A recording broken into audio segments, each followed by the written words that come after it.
Topic है जो इसमें हम लोग डिस्कस करने वाले हैं वो है रिफ्लेक्शन। रिफ्लेक्शन आपने पहले भी पढ़ा हुआ है। रिफ्लेक्शन क्या होता है? एक नॉर्मल रिफ्लेक्शन का जो बेसिक आइडिया है वो क्या होता है कि एक कोई सरफेस है, इस पे हम एक नॉर्मल ड्रॉ कर लेते हैं। नॉर्मल का मतलब होता है उस सरफेस पर परपेंडिकुलर कोई हमने इमेजिनरी ड्रॉ कर लिया। एक लाइन, एक रे, लाइट की जो रे है, रे ऑफ लाइट है, वो आती है और वो है इंसिडेंट यहाँ पर इस तरीके से। ठीक है, तो वो लाइट जिस भी एंगल से, नॉर्मल के साथ जितना एंगल वो बनाते हुए आ रही है उसी एंगल से वो रिफ्लेक्ट हो जाएगी। तो एंगल ऑफ इंसिडेंस और एंगल ऑफ रिफ्लेक्शन, ये दो, ये सबसे पहले जो बेसिक आइडिया आपका जो है लॉज ऑफ रिफ्लेक्शन में, जो रिफ्लेक्शन है उसका जो बेसिक आइडिया है वो ये है। ठीक है, रिफ्लेक्शन में सबसे पहले मैंने ये बताया कि ये एक कोई भी सरफेस है, कोई भी सरफेस हो सकता है, ये एयर है, ये सरफेस है, या ये कोई और भी सरफेस है।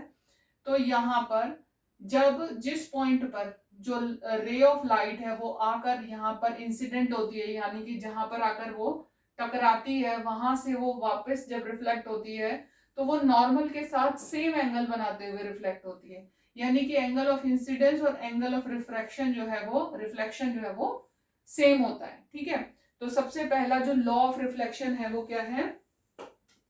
लॉ ऑफ रिफ्लेक्शन, सबसे पहला लॉ ऑफ रिफ्लेक्शन क्या है? Angle of incidence number 1। Angle of incidence is equal to angle of reflection. Angle of incidence यानी कि I R is equal to I R, I is equal to angle, I is equal to angle R. ठीक है, for any surface. दूसरी बात है कि ये जो रे है, जब ये रे आ रही है, टकरा रही है, निकल रही है, तो उसके वो जो है वो सब कुछ एक ही सरफेस, एक ही प्लेन में हो रहा है। प्लेन जैसे कि आपने डायमेंशंस पढ़ी होंगी कि 2 डायमेंशन और 3 डायमेंशन हम नॉर्मली यूज करते हैं, तो उसमें हमारे पास में एक प्लेन सरफेस जो है उसमें केवल 2 डायमेंशन होती हैं। तो जो हमारा आई है वो इसी डायरेक्शन में आएगा, तो इसी डायरेक्शन में जाएगा। जो हमारी रे है वो जिस डायरेक्शन में आके टकराई उसी में जाएगी, वो इधर उधर नहीं होगी। ऐसा नहीं होगा कि रे इस तरीके से आई, एंटर किया और फिर इस प्लेन की तरफ को मुड़कर चली गई, नहीं। जब वो आई है जिस डायरेक्शन में, उसी डायरेक्शन में जाएगी। तो plane of angle of incidence, या फिर मैं शॉर्टकट में लिखूं तो incident ray normal to the mirror, और ये तीनों एक ही प्लेन में होती है। इंसिडेंट रे नॉर्मल, जो हमने यहाँ पर बनाया है नॉर्मल टू मिरर, और रिफ्लेक्टेड रे सब एक ही are in the same plane, ठीक है। तो सबसे पहला हुआ हमारा ये कि एंगल ऑफ इंसिडेंस और एंगल ऑफ रिफ्लेक्शन सेम होता है, यानी कि नॉर्मल के साथ हमारी जो रे है वो सेम ही एंगल बनाती है इस बार भी, और फिर सेम ही एंगल से, मतलब रिफ्लेक्ट भी सेम ही एंगल से, जिस एंगल से आई थी उस एंगल से चली जाती है। दूसरा यहाँ पर जो लॉ है वो है incident ray normal to mirror. ये जो रे आई और ये जो नॉर्मल है और जो ये रिफ्लेक्ट हुई, ये तीनों के तीनों एक ही प्लेन में बिलोंग करते हैं। मतलब ये कि टेढ़े मेढ़े नहीं होंगे, तीनों के तीनों एक ही प्लेन में बिलोंग करेंगे। अगर ये हमारा प्लेन है तो तीनों इसी तरीके से यूज होंगे, और अगर हमारा प्लेन इस तरीके से है तो तीनों उसी में ही। ठीक है, ऐसा नहीं है कि किसी का प्लेन चेंज हो जाएगा।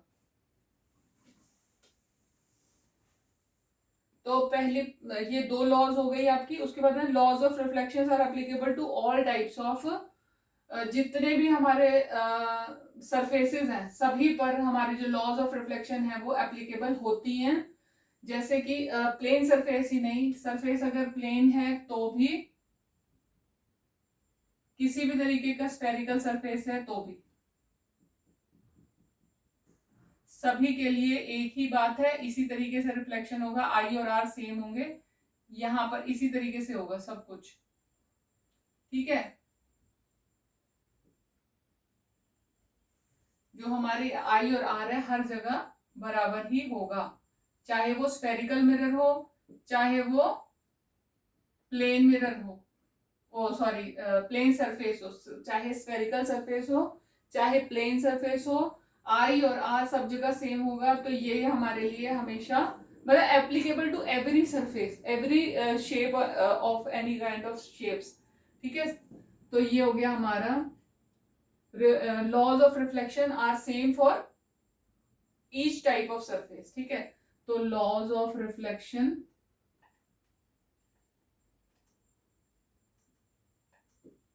applicable to all kind of surface,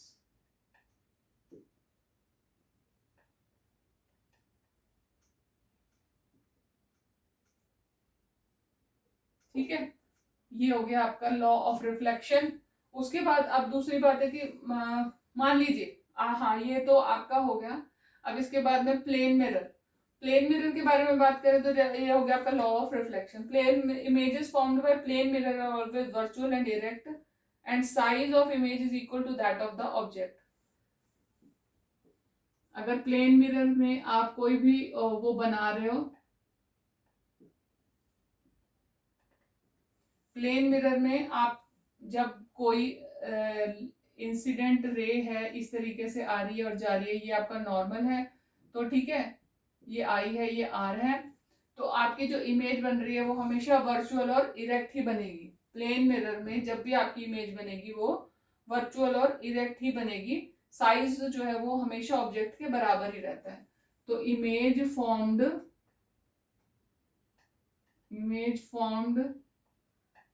is virtual and erect and size of image क्या होगा,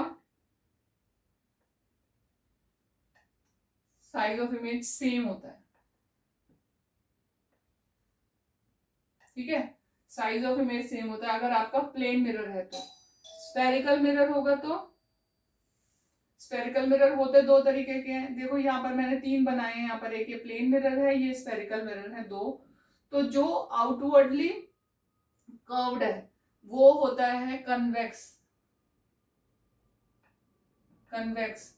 मिरर या कन्वेक्स सरफेस, और जो इनवर्डली कर्व्ड है वो होता है हमारा कनकेव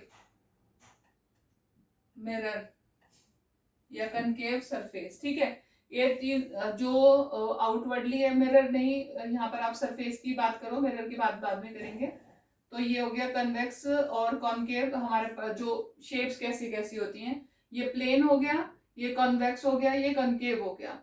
जो आउटवर्डली मुड़ा हुआ है, आउटवर्डली कर्व्ड है, वो हमारा होता है कॉन्वेक्स। जो इनवर्डली कर्व्ड होता है वो होता है हमारा कॉन्केव। तो ठीक है, ये तीनों चीजें हमारी यहाँ पर हो गई।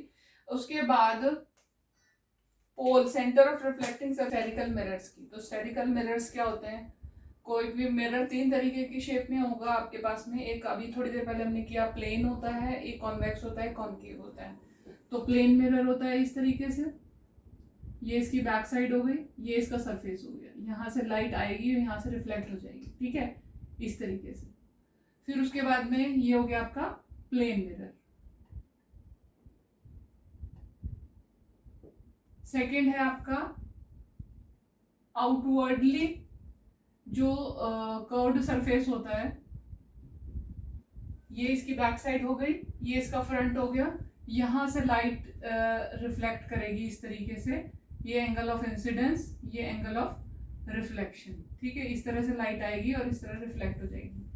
ये जो आउटवर्डली है इसे कहते हैं हम कॉन्वेक्स मिरर,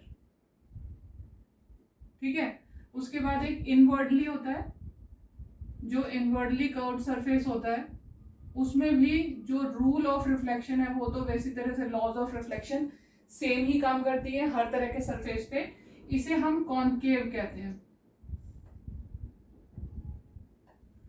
ठीक है, कॉन्केव मिरर। अब मिरर से रिलेटेड कुछ टर्म्स के बारे में बात करते हैं कि सबसे पहले जो मान लेते हैं हम, यहाँ पर हम कॉन्केव मिरर ले लो, कॉन्केव ही ले लेते हैं, कॉन्केव मिरर हमने ले लिया। अब जो ये स्फेरिकल सरफेस है, ये कहीं ना कहीं इसका कुछ एक बड़ा सा स्फेयर बन रहा है, जिसका एक ये पार्ट है। मान लेती हूं मैं कि एक बड़ा सा स्फेयर है ये इस तरीके से, जिसका ये छोटा सा पार्ट है, ठीक है। तो इस स्फीयर का एक सेंटर होगा और एक रेडियस होगी, ठीक है। तो जो ये सेंटर है ये हो जाता है इस जो मिरर का सेंटर ऑफ कर्वेचर, ठीक। और इसी तरह से अगर कॉन्वेक्स का बनाएंगे तो कॉन्वेक्स का दूसरी तरफ बन जाएगा। कॉन्वेक्स का इस तरीके से होगा पोर्शन, तो इसका जो मिरर है वो, जो इसका सर्कल है वो इस तरीके से बनेगा। तो इस मिरर का ये जो कॉनकेव मिरर है, कॉनकेव मिरर का centre of curvature front side में होता है, और कन्वेक्स मिरर का centre of curvature behind the mirror होता है, क्योंकि ये मिरर का बैक साइड है, ये मिरर का फ्रंट है, ठीक है। तो क्योंकि इसका सर्कल पीछे की तरफ से बन रहा है, तो इसका जो सेंटर ऑफ कर्वेचर है वो पीछे आया और इसका सामने आया। आर जो है क्या है, वो रेडियस ऑफ कर्वेचर है। तो सेंटर ऑफ कर्वेचर आपको समझ में आ गया कि जो बड़ा सा सर्कल है जिसमें से वो पार्ट स्फेरिकल मिरर का आपको मिल रहा है, वो आपका सेंटर ऑफ कर्वेचर हो गया। उसका सेंटर, उस सर्कल का सेंटर जो है वो सेंटर ऑफ कर्वेचर हो गया। उस सेंटर की रेडियस, रेडियस ऑफ कर्वेचर हो गई। और इसी तरह से ये कॉनकेव है, कॉनकेव में जो है आपका जो सेंटर ऑफ कर्वेचर है वो फ्रंट साइड में होता है, और कॉन्वेक्स में वो बिहाइंड द मिरर होता है, ठीक है। और ये रेडियस हो गई। अब हमारे पास इसके बाद एक चीज और है, पोल। पोल क्या होता है, हाँ यहाँ पर हम करेंगे सेंटर ऑफ कर्वेचर का जो हाफ होता है, रेडियस ऑफ कर्वेचर का जो हाफ होता है, वो उस लेंस के, उस मिरर के फोकल लेंथ के बराबर होता है। तो फोकल लेंथ होती क्या है, फोकल लेंथ जहां पर आकर सारी जो रेज हैं वो इकट्ठी होती है, डाइवर्ज हो रही है। जब कॉन्वेक्स है उसमें क्या होता है, डाइवर्ज होती है। कॉन्वेक्स मिरर को डाइवर्जिंग भी कहते हैं, कॉनकेव मिरर को कन्वर्जिंग भी कहते हैं, क्योंकि जो रेज आ रही हैं वो रेज जो है वो यहाँ पर इसमें जो है ना रिफ्लेक्ट होकर वो कन्वर्ज हो जाती हैं फोकस पे। तो फोकल लेंथ क्या होती है, फोकल लेंथ होती है, हम फोकल लेंथ को रिप्रेजेंट करते हैं हम एफ से, और वो रेडियस ऑफ कर्वेचर का हाफ होता है, या फिर और मैं कहूँ r is equal to 2f के बराबर होता है। ये रिलेशन होता है फोकस और रेडियस में, फोकल लेंथ और रेडियस में। अब focal length centre of curvature से मिड में एग्जिस्ट करती है। इसके बाद है पोल P। P जो पोल है, पोल P क्या है, वो पॉइंट जो एक हम इमेजिनरी लाइन क्रिएट करते हैं सेंटर ऑफ कर्वेचर से लेकर फोकस के पास थ्रू होते हुए जो मिरर में जाकर वहां पर इंसिडेंट होती है, उस पॉइंट पर, जिस पॉइंट पर वो मिरर में इंसिडेंट हो रही है, वो पॉइंट जो है वो पोल है मिरर का, ठीक है। इसी तरह से ये देखो कॉनकेव में यहाँ पर आपका पोल आया और यहाँ कॉन्वेक्स में आपका पोल यहाँ पर आया, ठीक है। अब ये तो बात हो गई कि क्या क्या पॉइंट्स, क्या क्या चीजें, टर्म्स या कुछ भी आप कहो, हम इसमें यूज करते हैं कन्वेक्स में और कॉनकेव में। ये कॉनकेव हो गया और ये हो गया आपका कन्वेक्स। अब जो कॉनकेव मिरर है उसे आप कन्वर्जिंग मिरर भी कहते हो। कन्वर्जिंग मिरर कैसे, कि आप जो है ना वो, आप अगर एक कॉनकेव मिरर लेते हो और आपके पास में ये तो हो गया, देखो यहाँ से इस तरीके से लाइन ड्रॉ हुई, ये हो गया सेंटर ऑफ कर्वेचर, ये हो गया आपका फोकस, ये हो गया आपका पोल। अब कोई भी लाइन, कोई भी रेस जो इस पर इंसिडेंट हो रही है, इस मिरर पर आ रही है, वो जब रिफ्लेक्ट होती हैं तो वो कन्वर्ज हो जाती हैं। ज्यादातर वो जो पैरेलल पोल की लाइन के, पोल की जो एक्सिस है, प्रिंसिपल एक्सिस कहते हैं इसे, ये जो लाइन है हमारी जो सेंटर ऑफ कर्वेचर, फोकस और पोल को मिला रही है, वो इमेजिनरी लाइन जो है उसे हम प्रिंसिपल एक्सिस कहते हैं। ये जो है हमारी क्या है, प्रिंसिपल एक्सिस है, प्रिंसिपल एक्सिस है, ठीक है। अब जो प्रिंसिपल एक्सिस है, इसके पैरेलल जितनी भी रेज आ रही हैं, ये सारी की सारी फोकस में कन्वर्ज कर रही हैं, मिल रही हैं आकर, तो इस मिरर को हम कन्वर्जिंग मिरर भी कहते हैं। इसको हम कन्वर्जिंग कहते हैं क्योंकि इसमें सारी की सारी जो रेज हैं वो यहाँ पर आकर कन्वर्ज हो जा रही हैं। और जो कॉम्प्लेक्स है वो कन्वेक्स है, कन्वेक्स में क्या हो रहा है कि उसमें क्या है कि जो आपका सेंटर ऑफ कर्वेचर वो पीछे की तरफ है, फोकस भी आपका पीछे की तरफ है। ठीक है, तो ये जो लाइन आ रही है ना, ये यहाँ से आके ना, क्योंकि जो लाइन है जो पैरेलल टू प्रिंसिपल एक्सिस आ रही है वो फोकस में कन्वर्ज करती हैं, लेकिन इसका फोकस तो बिहाइंड द मिरर है, तो वो इस तरीके से डाइवर्ज करती हैं कि वो फोकस में अपीयर टू कन्वर्ज करती हैं। अपीयर टू कन्वर्ज मतलब वो एक्चुअली कन्वर्ज नहीं कर रही हैं, डाइवर्ज कर रही हैं, लेकिन वो अपीयर ऐसा होता है कि वो फोकस में कन्वर्ज कर रही है। यानी कि आप उसको अगर पीछे की तरफ मिलाओगे तो वो फोकस पे आकर आपकी मिलती है। तो आप यह ध्यान से देख लो कि कन्वर्जिंग मिरर कौन सा होता है, कनकेव मिरर कन्वर्जिंग मिरर होता है, और कॉन्वेक्स मिरर जो है वो डाइवर्जिंग मिरर होता है। नॉर्मल उसमें भी आप देखोगे कि जब कनकेव मिरर होता है, कॉन्केव मिरर में क्या है कि आपकी जो शेप है वो एक प्लेन शेप जब इस तरीके से हो जाए, प्लेन, एक आपका जो प्लेन मिरर है वो इस तरीके से है, आप कोई भी प्लेन सरफेस है वो इस तरीके से है। मान लीजिए आपके पास में कोई फ्लेक्सिबल सरफेस है प्लास्टिक का या कुछ रबड़ का, तो आपके पास में वो प्लेन इस तरीके से है, आप उसको इस तरीके से कन्वर्जिंग, इस तरीके से कॉन्केव की शेप में कन्वर्ट करोगे तो क्या होगा, इसमें जितनी भी चीजें हैं वो अंदर की तरफ मुड़ जाएंगी, और अगर आप इसको बाहर की तरफ बेंड करते हो तो सब बाहर की तरफ मुड़ जाएंगी। बस इतना सा ही फर्क है कॉन्केव और कन्वेक्स में। इसे हम कन्वर्जिंग भी कहेंगे और इसे हम डाइवर्जिंग कहते हैं। कॉन्केव को कन्वर्जिंग और कन्वेक्स को हम डाइवर्जिंग मिरर भी कहते हैं। अब अपर्चर क्या होता है? अपर्चर का मतलब है जो रिफ्लेक्टिंग सरफेस हम यूज कर रहे हैं यहाँ पर, उस सरफेस का जो रेडियस है, यानी कि जो भी आपका मान लीजिए कोई जो स्फेरिकल सरफेस आप यूज कर रहे हो, उस स्फेरिकल सरफेस का जो रेडियस होगा केवल उस पोर्शन का, उसे हम अपर्चर कहते हैं। और अपर्चर जो है वो सेंटर ऑफ कर्वेचर से डिफरेंट होता है, इसलिए क्योंकि जो सेंटर ऑफ कर्वेचर है वो तो इस तरीके से, जब आपका मिरर है ये इस तरीके से, यहाँ पर ये सेंटर ऑफ कर्वेचर आया, ठीक है, तो ये आपका सेंटर ऑफ कर्वेचर है, लेकिन जो अपर्चर है वो इस तरीके से होता है, ये आपका सरफेस है, इस सरफेस का जो रेडियस है वो आपका अपर्चर हो जाता है। ठीक है, तो ये जो फर्क है ये आप हमेशा याद रखिए कि ये आपका अपर्चर है, ये पूरा जो सर्कल आपका जो रेडियस ऑफ रिफ्लेक्टिंग सरफेस जो है वो, इसका जो ये रेडियस है वो आपका अपर्चर होगा, लेकिन ये सेंटर ऑफ कर्वेचर है, ये इसका फ्रंट व्यू है मिरर का, जो भी मिरर आप यूज कर रहे हो ये उसका फ्रंट व्यू है स्फेरिकल मिरर, और ये है लेटरल व्यू। ठीक है, तो लेटरल व्यू से आप जब देखोगे तो आपको सेंटर ऑफ कर्वेचर ये नजर आता है, लेकिन फ्रंट से आपको जो देखना है कि जैसे सामने आपके मिरर है और उस मिरर का जो आपको जो सरफेस आप यूज कर रहे हो उसका रेडियस जो है वो अपर्चर होता है। ठीक है, तो ये जो थोड़ा सा फर्क है, अपर्चर जो है वो सेंटर ऑफ कर्वेचर जो है वो अपर्चर के कंपैरिजन में जो हम लोग यूज करते हैं वो बहुत बड़ा होता है centre of curvature as compare to aperture. तो ठीक है, ये हो गया आपका अपर्चर। अब हम बात करेंगे कुछ रूल्स की जो कि रिफ्लेक्शन में यूज होते हैं मिरर्स में, कॉन्केव हो या कन्वेक्स हो, दोनों के लिए ही ये जो रूल्स हैं ये सिमिलरली एप्लीकेबल होते हैं। तो फर्स्ट रूल जो है हमारा rule of reflection, rule for reflection लिखना चाहिए मुझे।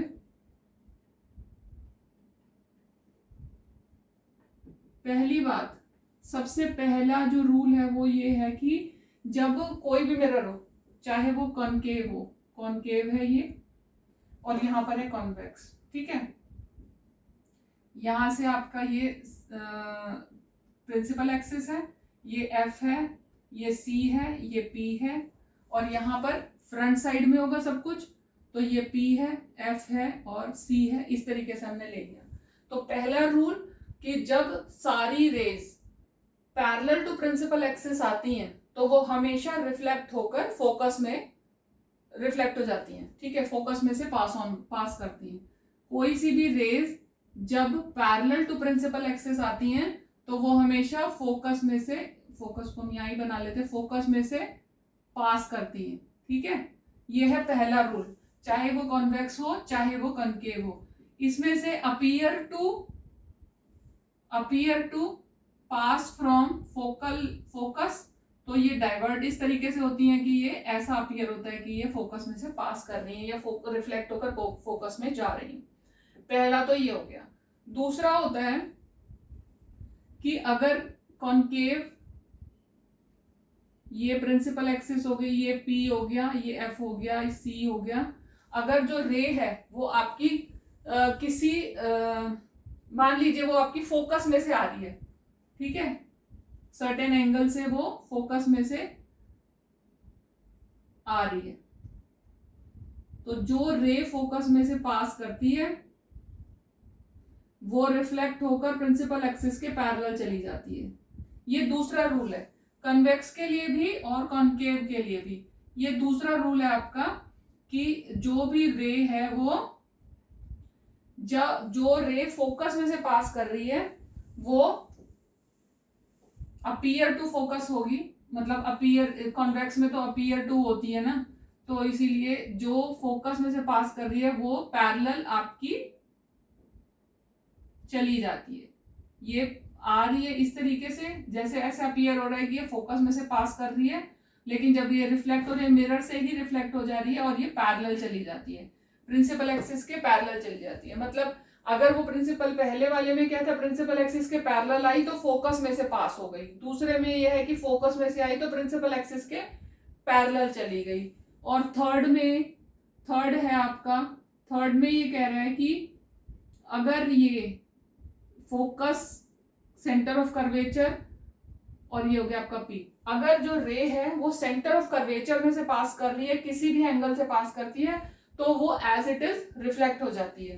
ठीक है, अगर वो रे, कोई भी रे सेंटर ऑफ कर्वेचर में से पास करती है, इस तरीके से यहां से आती है, तो एज इट इज रिफ्लेक्ट होकर उसी पाथ पे रिफ्लेक्ट हो जाती है वो। ठीक है, चाहे वो कॉन्वेक्स हो चाहे वो कॉन्केव हो। इसमें भी फोकस हो गया, ये कर्वेचर हो गया, इसमें अपीयर होता है और कोई बात नहीं है। ठीक है, तो ये लाइन आपकी इस तरीके से आई, मान लीजिए ये इस तरीके से अपीयर हो रही है, इस तरीके से आ रही है कि जैसे ये कर्वेचर में से पास करेगी तो ये इसी पर ही रिफ्लेक्ट हो जा रही है। हमेशा बस ये इमेजिनेशन का किस्सा होता है यहाँ पर, इस तरीके से। ठीक है, पहला पैरेलल आई, फोकस में से गई, दूसरा फोकस में से आई, पैरेलल चली गई, तीसरा सेंटर ऑफ कर्वेचर में से आई तो उसी पाथ पर रिफ्लेक्ट हो गई, और चौथा रूल है कि अगर ये प्रिंसिपल एक्सिस के साथ पोल पर टकराती है, कोई भी रे पोल पर टकरा रही है और कोई एक एंगल बना रही है, एंगल ऑफ इंसिडेंस के बराबर ही एंगल ऑफ रिफ्लेक्शन से रिफ्लेक्ट हो जाती है। ठीक है, चौथा रूल क्या कहता है कि जिस एंगल ऑफ रिफ्लेक्शन से ये पोल पर टकराई उसी से ये चली जाएगी, angle of incidence, angle of reflection. ठीक है, जब कोई रे पोल पर इंसिडेंट होती है तो जिस एंगल से वो आती है उसी से रिफ्लेक्ट हो जाती है, यानी कि angle of incident, angle of reflection तो सेम होगा ही according to the law of reflections. तो ये आपका हो गया चौथा रूल। ठीक है, अब बस आपके पास में, सॉरी ये आपका जो है वो थोड़ा सा डायग्राम गड़बड़ है। हाँ, तो इसमें आप, हाँ ठीक है, आपका पोल पर ही तो आना था, पोल पर ही आना था ये।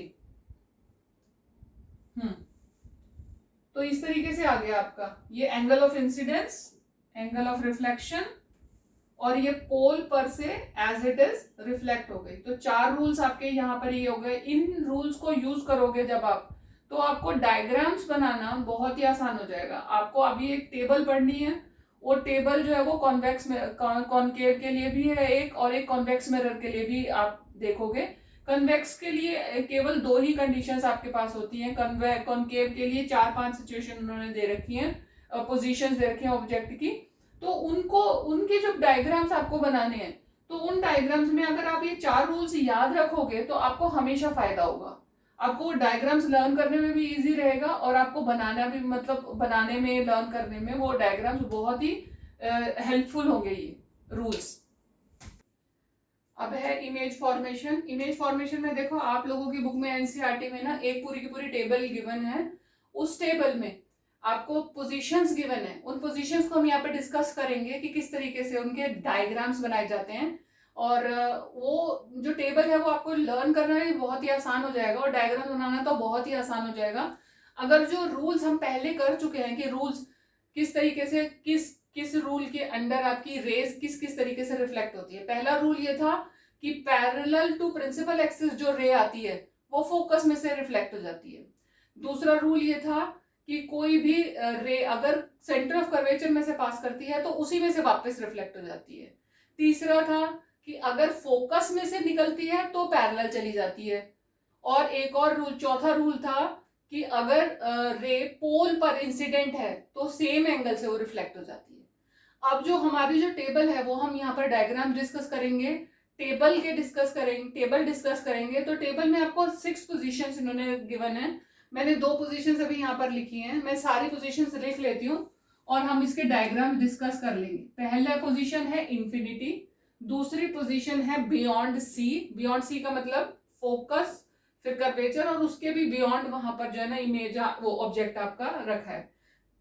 तीसरा है हमारे पास में सी और एट सी, यानी कि सेंटर ऑफ कर्वेचर पे। फोर्थ है हमारा सी और एफ के बीच में, बिटवीन सी एंड एफ। उसके बाद में फिफ्थ है आपका एफ और एट एफ। और सिक्स्थ है बिटवीन एफ एंड पी, यानी कि पोल और फोकस के बीच में। ठीक है, तो फर्स्ट है हमारे पास में इंफिनिटी। हम यहाँ पे कॉनकेव मिरर के बारे में डिस्कस कर रहे हैं। कॉनकेव मिरर बनाया हमने ये, ठीक है। ये एक हमारी ये प्रिंसिपल एक्सिस हो गई। इस प्रिंसिपल एक्सिस पे ये तो पोल हो गया, ये फोकस हो गया, ये सेंटर ऑफ कर्वेचर हो गया। अब हमारा जो ऑब्जेक्ट है वो इंफिनिटी पे है, तो इंफिनिटी पे ऑब्जेक्ट का पता नहीं हमें कितनी दूर है। उसमें से आप देखो जब बहुत दूर है तो सेंटर ऑफ कर्वेचर वगैरह उसके लिए कोई मैटर नहीं करता। अगर इंफिनिटी पे है तो वो सीधी 2 पैरेलल लाइंस उसकी आएंगी इस तरीके से, इस तरह से 2 पैरेलल लाइंस आई। और हमें पता है कि जो लाइंस पैरेलल आती हैं प्रिंसिपल एक्सिस के वो फोकस में से रिफ्लेक्ट हो जाती हैं। ठीक है, ये फोकस में से रिफ्लेक्ट हो गई, ये हमारा फोकस हो गया। तो हमारी जो इमेज बनेगी वो कहां पर बनेगी, एफ पे बनेगी। इन्फिनिटी पे अगर ऑब्जेक्ट है, इन्फिनिटी पे वैसे ऑब्जेक्ट कोई होता नहीं। इन्फिनिटी का मतलब है कि as compare to the aperture, centre of curvature और size of the length, size of the lens, हमारा object is very very far away. तो जो हमारे, हम उसे इंफिनिटी मानकर चलते हैं। तो हमारा जो डायग्राम है वो कुछ इस तरीके से आएगा। हमारी इमेज बनी फोकस पे, हाईली डिमिनिश्ड पॉइंट साइज, क्योंकि इसमें आप देखोगे इमेज की कोई साइज आपको नजर नहीं आ रही, तो हाईली डिमिनिश्ड पॉइंट साइज। एक बात और याद रखने की है कि एक पोजीशन फोकस और पोल के बीच को छोड़कर बाकी सब जगह जो इमेज बनती है वो रियल एंड इन्वर्टेड ही बनती है। यहां पर जो इमेज बनती है कॉनकेव मिरर की फॉर्म के केस में, जो फोकस और पोल के बीच में जब ऑब्जेक्ट आ जाता है, लास्ट वाली जो पोजीशन हम डिस्कस करेंगे, केवल उसमें वर्चुअल एंड डायरेक्ट इमेज होती है। बाकी सारी इमेजेस जो बनती हैं कॉनकेव मिरर में सारी रियल बनती हैं। कॉनकेव मिरर में सारी रियल इमेजेस बनती हैं, एक्सेप्ट एक पोजीशन जहां पर फोकस और पोल के बीच में आपका ऑब्जेक्ट आ जाता है। ठीक है, तो पहला आ गया, इसमें रियल और इन्वर्टेड इमेज ही होगी। दूसरा है बियॉन्ड सी। बियॉन्ड सी का मतलब है सेंटर ऑफ कर्वेचर से थोड़ा आगे। यहां अगर फोकस है, यहां सेंटर ऑफ कर्वेचर है, तो हमारा जो ऑब्जेक्ट है वो उससे भी थोड़ा सा दूर है। ठीक है, मान लीजिए ए और बी हमारा ऑब्जेक्ट है। अब यहां से देखो कि 2 वो बनते हैं। एक तो आपकी एक रे पैरेलल आएगी, फोकस में से गुजर जाएगी।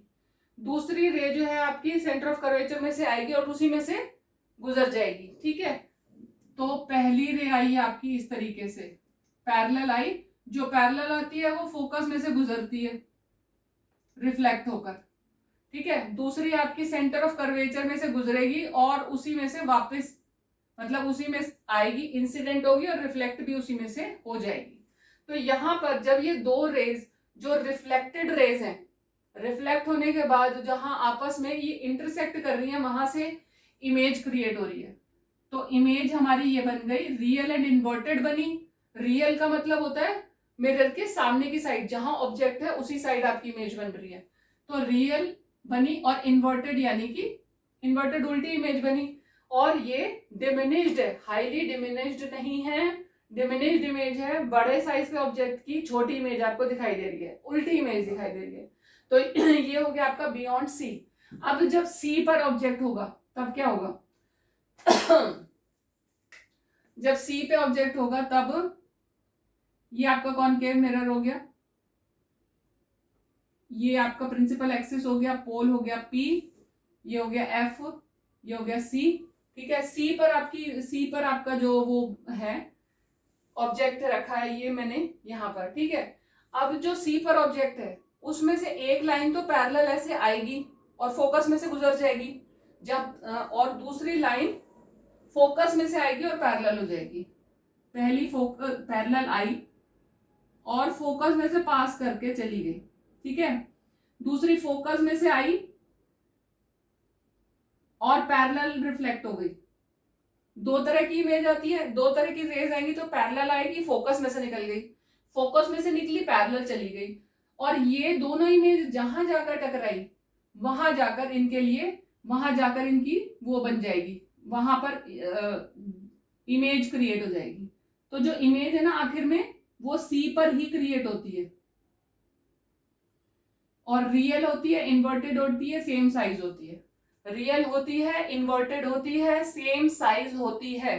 सी पर अगर ऑब्जेक्ट है, सेंटर ऑफ कर्वेचर पे ऑब्जेक्ट है, तो सेंटर ऑफ कर्वेचर पे ही बनेगा और सेम साइज का ही बनेगा, ठीक है।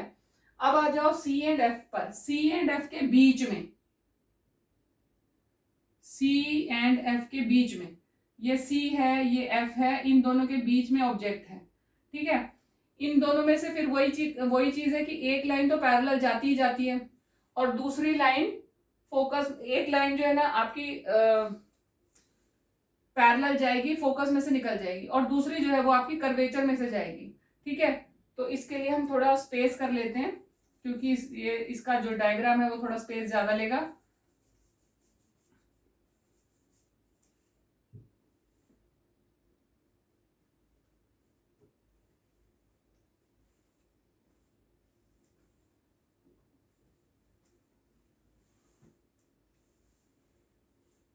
तो सी, अब हम डिस्कस कर रहे थे क्या, सी और एफ के बीच में। तो एक हमने यहाँ पर एक ये बना लिया हमारा कनकेव मिरर, फिर ये हो गया हमारा एफ और ये हो गया सी, ठीक है।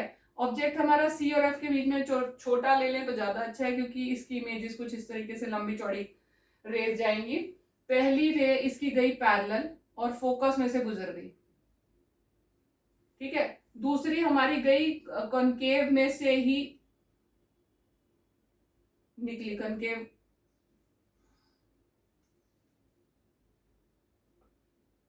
मान लो इसको सी इधर मान लो, थोड़ा सा दूर मान लो, जितना एफ है उतना ही सी है, यहां मान लो सी है, ठीक है। तो दूसरी एक लाइन, एक आई, पैरेलल आई, टकराई और फोकस में से निकली, दूसरी जाएगी और सेंटर ऑफ कर्वेचर में से ही जाएगी और उसमें से ही निकल जाएगी, ठीक है। तो आई भी और गई भी। अब ये दोनों जहां पर भी जाकर मिलेंगी वहां जाकर इमेज क्रिएट होगी, इस तरीके से आपकी इमेज एक क्रिएट होगी और वो रियल एंड इन्वर्टेड इमेज आपकी क्रिएट होगी और बहुत बड़ी साइज की इमेज क्रिएट होगी, ठीक है। दूसरा है आपका फोकस पे।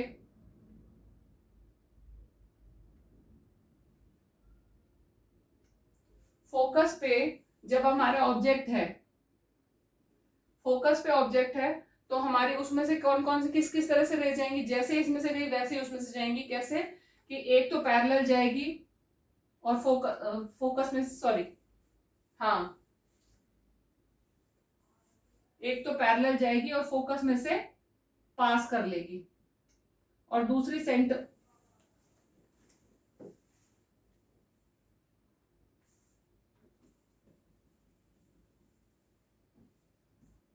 एफ के लिए हमारे पास है, ये हमारा कॉनकेव लेंस आ गया, ठीक है, ये फोकस हो गया, ये सेंटर ऑफ कर्वेचर हो गया।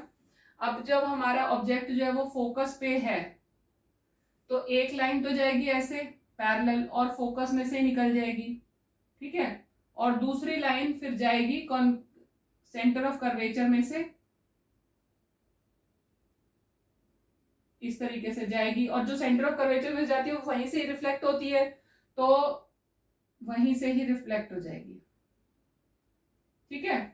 तो ये हमारी जो इमेज बनेगी इन्फिनिटी पे कहीं दूर जाकर बनेगी, क्योंकि ये दोनों लाइंस ऑलमोस्ट पैरेलल ही जाएंगे एक दूसरे के, यहाँ से जो टकराई ऑलमोस्ट पैरेलल होगी, पता नहीं कहाँ जाकर मिलेंगी, तो इसमें जो इमेज बनेगी वो इन्फिनिटी पे जाकर बनेगी। और लास्ट है हमारे पास, वो है फोकस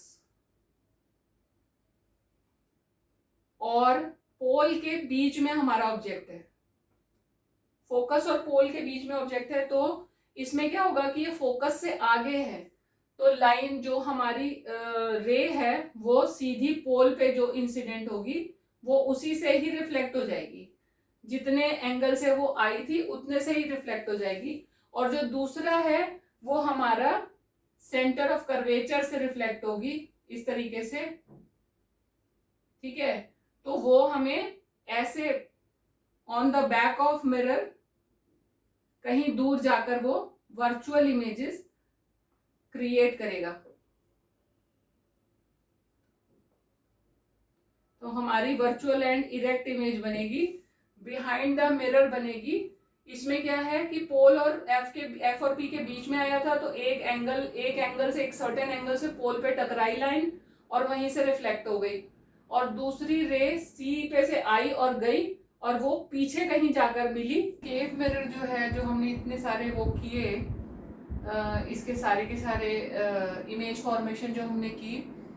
अब एक छोटा सा टॉपिक और है कि हमारा जो कॉनकेव मिरर्स है वो यूज़ कहाँ कहाँ पर होते हैं। तो हमारे जो डेली यूज में ज़्यादातर कॉनकेव मिरर्स का इस्तेमाल होता है, जैसे कि टॉर्चेज में, सर्च लाइट्स में, या डेली में जिस तरीके के आपके शेविंग का मिरर जो हो गया, इस तरीके के बहुत सारे होते हैं जिनमें कि आपका कॉनकेव मिरर का ही यूज़ किया जाता है, ठीक है। अब जैसे हमने कॉनकेव मिरर की टेबल हमने यहाँ पर बनाई और उनमें इमेज फॉर्मेशन उसके अकॉर्डिंग की, इसी तरह से कन्वेक्स मिरर के लिए भी हम यहाँ पर इमेज फॉर्मेशन के डायग्राम्स ड्रॉ करेंगे, रे डायग्राम ड्रॉ करेंगे, और वो किस तरीके से करते हैं ये भी हम देखेंगे। इसमें पहले जैसे कॉनकेव मिरर के लिए मैंने जब बताया था, उसमें मैंने ये बताया था आपको कि कुछ सर्टेन रूल्स जो होते हैं वो हमेशा एप्लीकेबल होते हैं, वो सभी के लिए एप्लीकेबल होते हैं। तो कन्वेक्स के लिए भी वही सारे रूल्स अप्लाई होते हैं, लेकिन जो कन्वेक्स की टेबल है उसमें 2 ही पोजीशंस डिस्कस करी गई हैं। कॉनकेव मिरर की टेबल में हमने 6 पोजीशंस डिस्कस करी थी, कन्वेक्स में केवल 2 पोजीशंस इन्होंने डिस्कस की हैं, एक है इन्फिनिटी और दूसरी है इन्फिनिटी और पोल के बीच में एक कोई भी सर्टेन डिस्टेंस, ठीक है। तो वो दोनों पोजीशंस हम यहाँ पर डिस्कस करेंगे कन्वेक्स मिरर के लिए।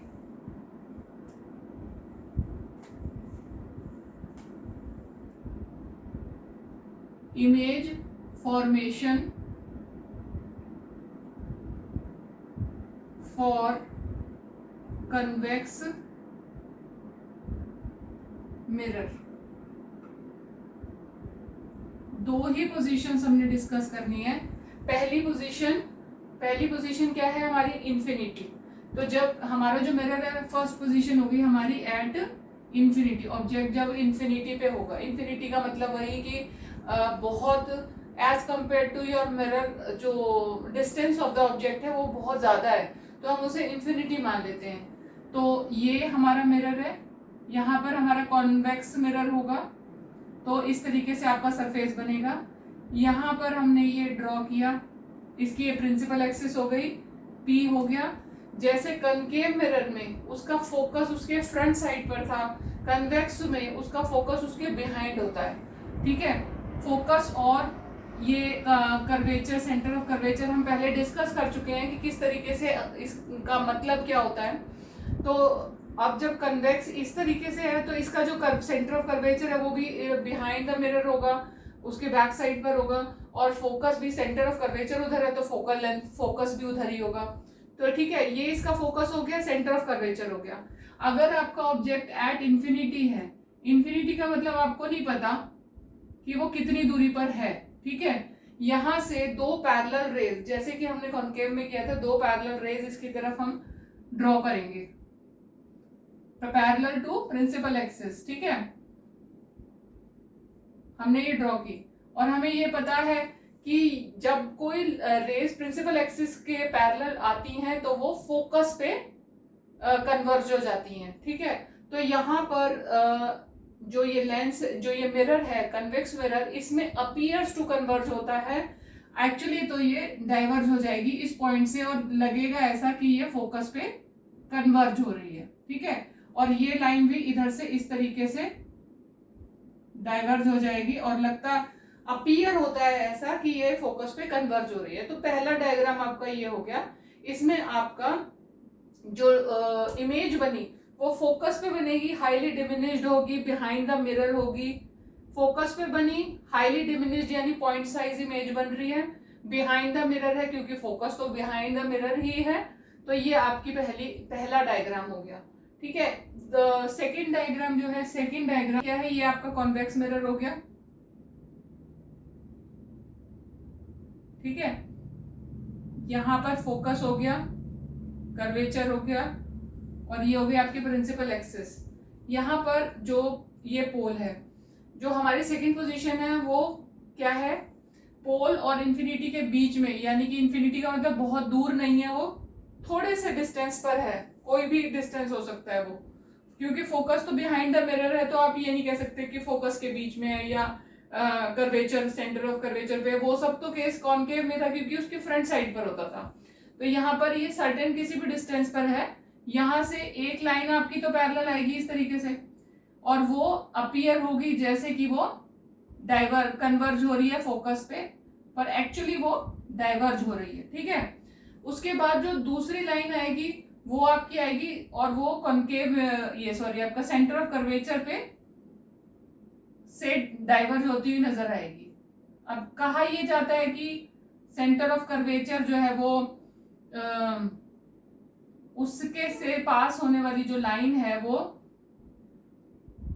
उसी में से वापस चली जाती है, उसी रूट पर वापस चली जाती है ना। तो यहां पर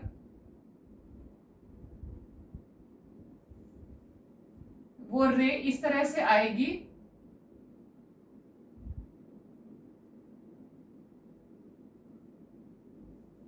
यहां से आकर वो इसी रूट पर वापस चली जाएगी और लगेगा ऐसा ये जैसे यहां पर आपकी ये आपकी यहां से सेंटर ऑफ कर्वेचर से डाइवर्ज हो रही है। तो ये जो पॉइंट ऑफ इंटरसेक्शन है, यहां से आपकी इमेज बनेगी इस तरीके से, और जो इमेज बनेगी वो हमेशा, इसमें जो इमेज जितनी भी बनती है, दो ही इन्होंने पोजीशंस डिस्कस करी हैं, दोनों में जो इमेज बनती है वो वर्चुअल एंड डायरेक्ट ही बनती है, क्योंकि जो भी इमेज बन रही है वो बिहाइंड द मिरर बन रही है। तो virtual and direct, A B, A dash B dash, ठीक है, ये दो पोजीशंस हमारी कन्वेक्स मिरर की हो गई।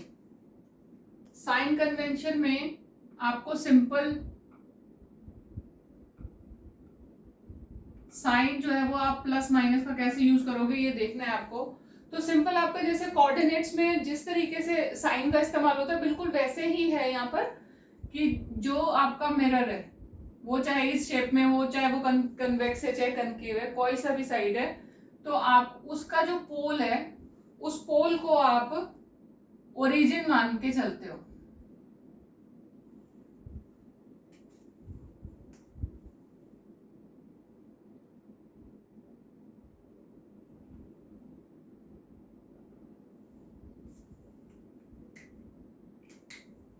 जो आपका पोल है आप उसको ओरिजिन मानकर चलते हो, और यहाँ पर जो लेफ्ट साइड है, जैसे कोऑर्डिनेट्स में होता है, जो लेफ्ट साइड है आपकी सारी की सारी ये नेगेटिव है और ये वाली साइड पॉजिटिव है। आप कॉनकेव में आपका ऑब्जेक्ट जो है वो यहाँ पर होता है, तो जो कॉनकेव में जो ऑब्जेक्ट की पोजीशन है उसकी वैल्यू हम हमेशा माइनस में लेते हैं, और इमेज जो है वो इस तरफ बनती है अगर कॉनकेव हो तो। कन्वेक्स में आपका ऑब्जेक्ट इधर ही होगा लेकिन इमेज आपकी इधर बन रही है, ठीक है। तो उसके अकॉर्डिंग आप जैसे मतलब जहां पर भी इमेज बन रही है, चाहे कॉनकेव में कन्वेक्स में कैसे भी आपकी इमेजेस जहां पर बन रही है, आप उसके हिसाब से उसका साइन लेते हैं, ठीक है। ये कॉन्वेक्स या कॉनकेव किसी के लिए भी इस्तेमाल होगा, मैंने एक जनरल फॉर्म में वैसे ही बता दिया है। और ये हिस्सा जो होता है ये पॉजिटिव होता है, यानी कि ऊपर की तरफ जो अगर आपका ऑब्जेक्ट तो ऑब्वियसली आपका पॉजिटिव साइड पर ही होगा, जो ऑब्जेक्ट की हाइट है तो पॉजिटिव में ही होगी, लेकिन इमेज अगर आपकी वो इन्वर्टेड इमेज बन रही है तो उसकी हाइट नेगेटिव में होगी। अगर इमेज आपकी इन्वर्टेड है तो उसकी हाइट नेगेटिव में होगी, क्योंकि ये हिस्सा इस तरीके से नेगेटिव में है, ठीक है।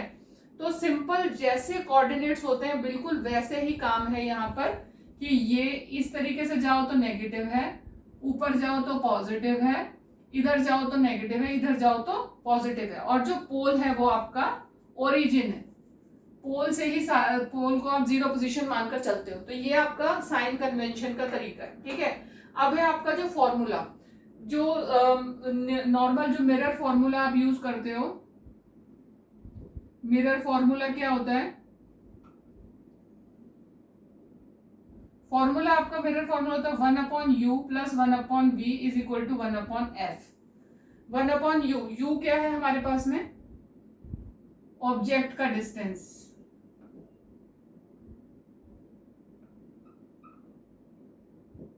v है हमारे पास इमेज का डिस्टेंस, f है हमारे पास फोकल लेंथ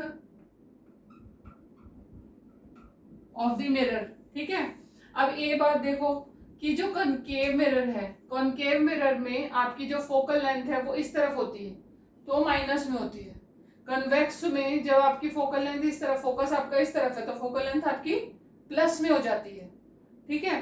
तो ये चीजें हो गई आपकी, ये आपका मिरर फॉर्मूला है। मिरर फॉर्मूला सिंपल है, इसमें कुछ भी मुश्किल नहीं है। यू का यूज ज्यादातर आपका नेगेटिव उधर की तरफ होगा तो माइनस में इस्तेमाल होगा, वी आपका पॉजिटिव में आएगा, एफ डिपेंड करता है कि आप कॉन्वेक्स या कॉनकेव कौन सा यूज कर रहे हो।